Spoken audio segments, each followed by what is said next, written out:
Paz de Deus, Irmandade. Vou ler aqui com a ajuda de Deus 4 de Timóteo, 1 Timóteo. A apostasia nos últimos tempos. Mas o Espírito expressamente diz que nos últimos tempos apostatarão alguns da fé, dando ouvidos a espíritos enganadores e a doutrinas de demônios, pela hipocrisia de homens que falam mentiras, tendo cauterizado a sua própria consciência, proibindo o casamento e ordenando a abstinência dos manjares que Deus criou para os fiéis e para os que conhecem a verdade, a fim de usarem deles com ações de graça. Porque toda criatura de Deus é boa, e não há nada que rejeitar, sendo recebido com ações de graça, porque pela palavra de Deus e pela oração é santificada. A palavra de Deus diz aqui, bastante abertamente, sobre a apostasia nos últimos tempos e sobre os espíritos enganadores que virão e introduzirão no nosso meio doutrinas diabólicas. E é importante que a gente, desde agora, desde já, comece a nos analisarmos se existe alguma doutrina diabólica entrando no nosso meio. A doutrina que está entrando é: deixa que Deus tira, deixa que Deus completa a obra, e se estão esquecendo que a palavra de Deus diz claramente para o homem e a mulher que se alista no exército do Senhor Jesus Cristo, que ele deve se abster das concupiscências da carne, como diz lá em Gálatas, sobre a cobiça da carne e a cobiça do espírito. Como diz aqui, Irmandade, as obras da carne, aqui em Gálatas, 5 de Gálatas, está falando aqui em 5 de Gálatas, do verso 16 em diante, as obras da carne e os frutos do espírito. Digo, porém, andai em espírito, e não cumprireis a concupiscência da carne. Então, Irmandade, é de iniciativa própria do cristão andar no Espírito, buscar Cristo. Está falando andar em Espírito, não eu vou até você e vou te fazer andar no Espírito. Não, andai. É uma ordem de Deus. Ele diz, andai, você tem que andar no Espírito. E só andando no Espírito você não cumpre a concupiscência da carne. Porque a concupiscência da carne vai querer te levar para o pecado, para a lascívia, para a prostituição, para a bebedeira, para a droga, para a língua afiada. Mas aqui a palavra de Deus fala as obras da carne e os frutos do Espírito. Digo, porém, andai, não está pedindo um favor para você, está te mandando. É como naquela parte do ide anunciar o evangelho a toda criatura. Não está falando, por favor, vai e anuncia. Não, todos nós cristãos temos o dever de sermos multiplicadores do evangelho. E aqui está falando, andai em espírito e não cumprireis a concupiscência da carne. Porque a carne cobiça contra o espírito e o espírito contra a carne. E estes opõem-se um ao outro para que não façais o que quereis. Mas se sois guiados pelo espírito, não estáis debaixo da lei. Devemos estar 24 horas buscando sermos guiados pelo Espírito.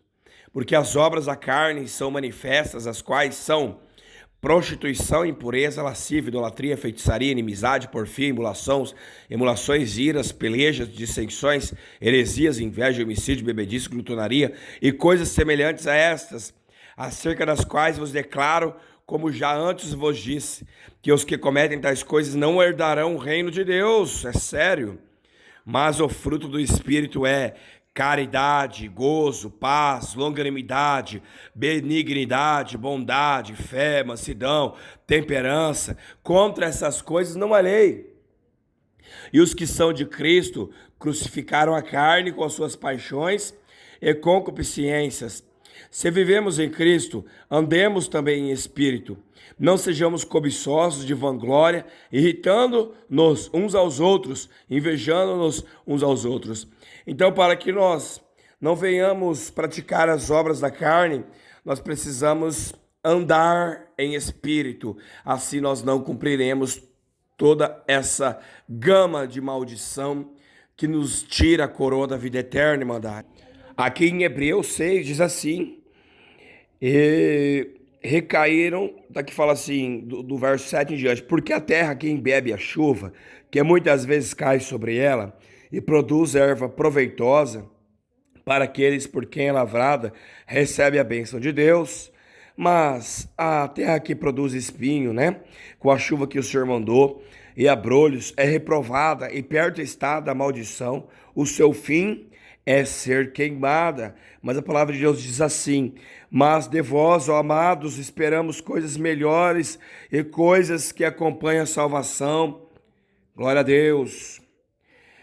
Porque Deus não é injusto para se esquecer da vossa obra e do trabalho, da caridade, que para com o seu nome mostrastes, enquanto servistes aos santos e ainda servis. Mas diz assim, mas desejamos que cada um de vós mostre o mesmo cuidado até ao fim, para a completa certeza da esperança, para que vos não façais negligentes, mas sejais imitadores dos que pela fé e paciência herdam a promessa. Porque quando Deus fez a promessa a Abraão, como não tinha outro maior por quem jurasse, jurou por si mesmo, dizendo certamente abençoando-te abençoarei, e multiplicando-te multiplicarei. E assim, esperando com paciência, alcançou a promessa, porque os homens certamente juram por alguém superior a eles, e o juramento para confirmação é, para eles, o fim de toda a contenda. Pelo que, querendo Deus mostrar mais abundante a imutabilidade do seu conselho, aos herdeiros da promessa, sem interpôs com juramento, para que por duas coisas imutáveis, nas quais é impossível que Deus minta, tenhamos a firme consolação, nós, os que pomos o nosso refúgio em reter a esperança proposta. Essa esperança temos como âncora da alma, segura e firme, e que penetra até o interior do véu. Irmandade, a esperança é, se nós formos firmes e fiéis, guardarmos a palavra do Senhor, temos a vida eterna. A esperança é crer em Jesus Cristo e praticar as suas obras, ser imitador, como o apóstolo disse, sejais meus imitadores, como eu sou imitador de Cristo. Porque a âncora é, quando o navio ele chega, ele ancora, ele solta aquela âncora, e a tempestade bate de um lado, bate do outro, norte, sul, leste, oeste, contra a embarcação, mas ela fica parada. Ela não é levada pelo vento, então nós temos que nos ancorar em Jesus Cristo, na sua santa doutrina que não mudou, e na sua perfeita palavra, dos seus sábios conselhos. Assim nós não vamos entrar no inferno, mas vamos herdar a coroa da vida eterna. Diz ainda aqui, o verso 19 de 6 de Hebreus diz, a qual temos como âncora da alma, segura e firme, e que penetra até o interior do véu, onde Jesus, nosso precursor, entrou por nós, feito eternamente sumo sacerdote, segundo a ordem de Melquisedeque. Louvado seja Deus. Vamos praticar as obras de Cristo, irmandade, para que assim nós possamos herdar a coroa da vida eterna. Paz de Deus.